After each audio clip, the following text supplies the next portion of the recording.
Every so often there comes an item so special, so spectacular, that collectors will stop at nothing to acquire it.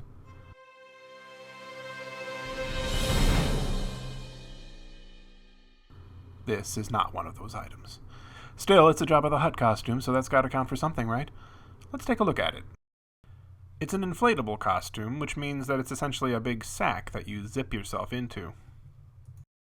This fan in the back sucks air in from the outside to puff up the costume.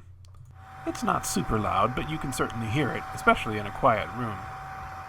This power pack has 4 AA batteries in it and attaches to your belt.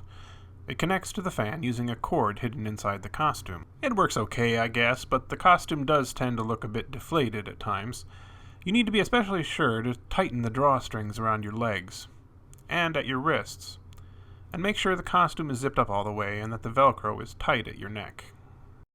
But I did all of these things and also used fresh batteries, and it still didn't inflate as much as I would have liked.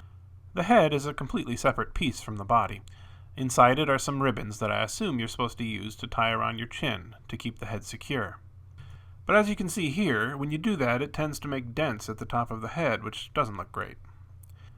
Visibility is also pretty limited inside the mask. The nostrils and mouth are both made of see-through mesh, but it can be hard to see much of anything when inside.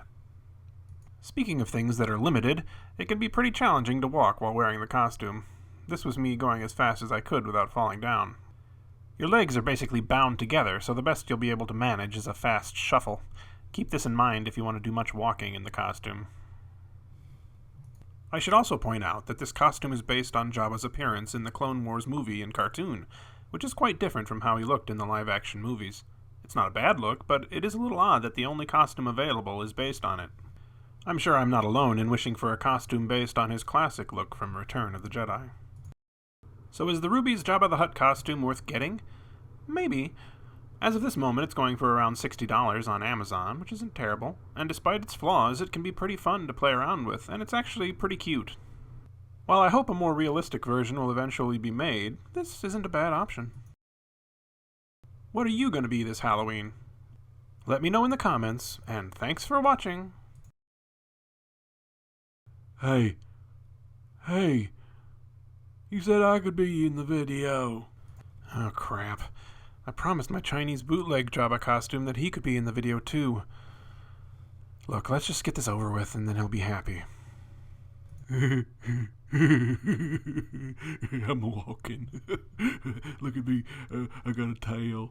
I'm Jabba the Hutt.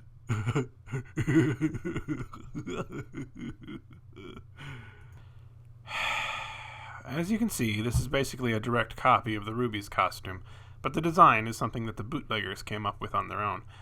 It's a bit smaller than the Rubies costume and lacks some of the niceties like the drawstrings and ribbons, but it actually stays much better inflated than the Rubies version. I think it's because the costume is much tighter at the wrists and ankles, and also has a smaller zipper. The visibility in the head is just ridiculous though. The only opening is a small square in the mouth. I can't really recommend this one, but to be fair, I paid less than $20 for this, including shipping from China. The auction I won was titled Adult Halloween Party Horrible Animal Costume Air-Blowing Monster Jabba Costumes, which I think you'll agree pretty much sums it up. Is that a camera? No, don't touch that bootleg Jabba!